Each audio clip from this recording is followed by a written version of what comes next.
is this? Tabletop Island, huh? Let's see what this is all about. We have the jackpot, boy! What are these, chicken eggs? Wait, let me guess. Dinosaur eggs. We about to be rich! Actually, they're spider eggs, so I'd be careful. Wait, what? Spider eggs? Why didn't you start with that? I worked my way down here. Are you crazy? Because you wouldn't have gone, and there's a lot of value down there. Obviously, I wouldn't go. You know I'm scared of spiders. How could you? I thought we were friends. Ha! Yeah, so did I. What do you mean? You really don't remember? Remember? Let me enlighten you.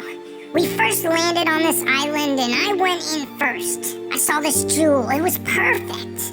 And I get to the bridge and I'm almost there, but you decided to swoop in and grab it right in front of me. You knew the heart of Vul-kar was mine. Wait, what? Over a jewel? It's worth 7 points. Hey, really? And now you can get caught in your own web of deceit. Wait, no! Welcome to Tabletop Island. I'm Bernardo, your host, and today we're going to be talking about the board game Fireball Island with the expansion Spider Spring. So, as you guys know, a year ago this month, the first week of June, I reviewed Fireball Island. It's what kickstarted the whole channel. It definitely influenced the theme of the channel. So I figured I would wrap up the year with the expansion Spider Spring, since I never did get to review this one since it wasn't out at the time. Now let's first take a look at the components. Oh man, it's amazing. It's definitely one of my favorites, if not my absolute favorite. We'll get into a little bit more of that afterwards, but look at this. It is the first expansion that actually attaches to the physical board itself. So the original island, it attaches to the back side. Now this does a couple things. One, it allows you to interact more with the physical island itself rather than either adding to the existing one, which kind of sometimes can feel like it makes it a bit claustrophobic with adding too many things, but obviously the more craziness to happen, the more exciting.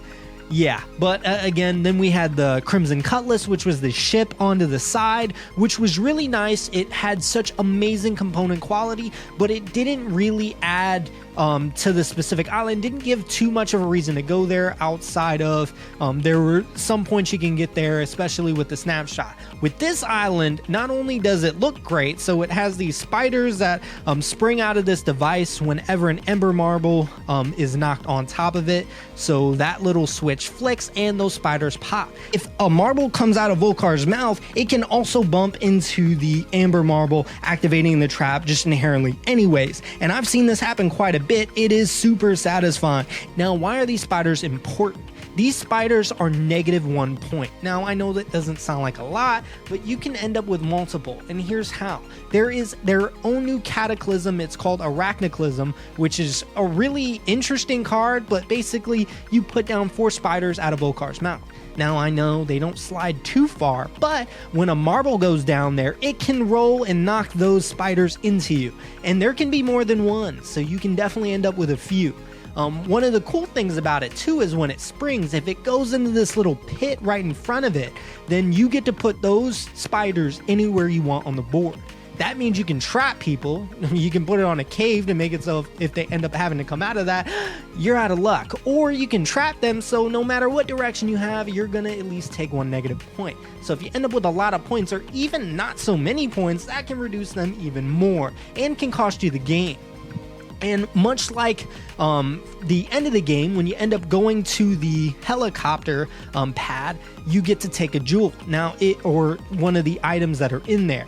Now, if there are none left, the spiders, actually the extra ones, go into the maw. So you pull from the maw at the end. If you end up with nothing else, you're gonna have to take a spider, and that's a negative point, which kind of sucks.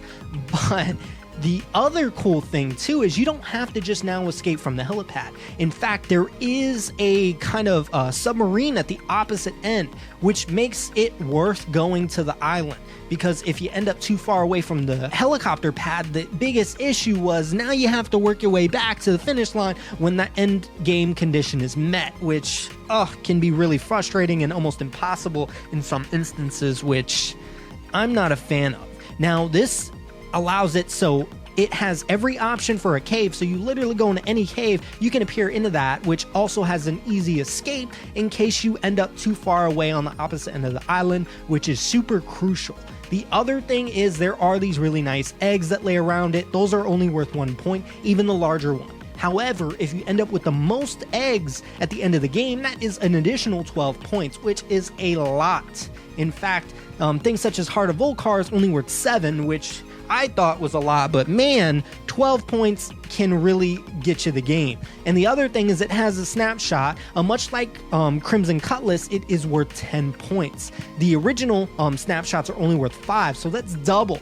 But again, only if you get to escape are those actually worth those points. Now, with the submarine exit, that allows you to have a higher chance of escaping, which is a lot more worth getting the snapshots, because I was always worried when I played as to whether or not it was worth me getting the snapshots if I didn't land on those, and just going out of my way to get it didn't always really feel like the most optimal way to win. Which now it makes it a lot better. And I'll be honest with you, this is definitely the expansion to get. It looks amazing on the table. It even has its own little ember spots here, so you can add more ember marbles to it, which again, it's a smaller constrained area, so there's definitely a high risk, but there is also a high reward. And again, it just being used as an escape route is worth it in its own. But the spiders are absolutely hilarious. You can be really devious and set your opponents up for failure, which really adds that take that moment and just really adds the interaction when you're on the opposite end of the island and you're not really near them. Obviously the embers do that, and sometimes the fireballs can when you rotate Vul-kar, but there's so many different forces working against that to where that isn't always the most reliable, and the spiders can really solidify you interacting with your opponents, which is one of the reasons why I enjoy it the most. Now, the spring-loaded mechanism is really neat, and how often it works for how simplistic of a device it is, I'm very impressed. It doesn't flick it too hard, but it flicks it just enough to almost guarantee you're probably going to get hit when you're on that island, which is frustrating, but also lucky enough to at least get one spider into that little pit to put anywhere else on the board. So if you decided not to go on that little part of the island, I'm gonna still get some spiders on your way, which is crazy. We'd all dream for another one on the opposite end, but there's still no word as to whether or not anything's going to be made. I did reach out to find out if anything was potential, but there's no word on it, so it's not a no, but it's also not a yes. And for the foreseeable future, I don't see that happening, at least anytime soon, which is unfortunate, but I already have a lot for it, so I'm really happy. I think all the expansions are great, but if you're getting one expansion, this is the one to get because it offers so much to the game and so many fun points of interaction that I think it's highly worth it. The other things to consider, much like the other interview or the other review that I did, I'll leave a link in the description, but there's ones that include like a 5th player. That's also kind of crucial if that's kind of the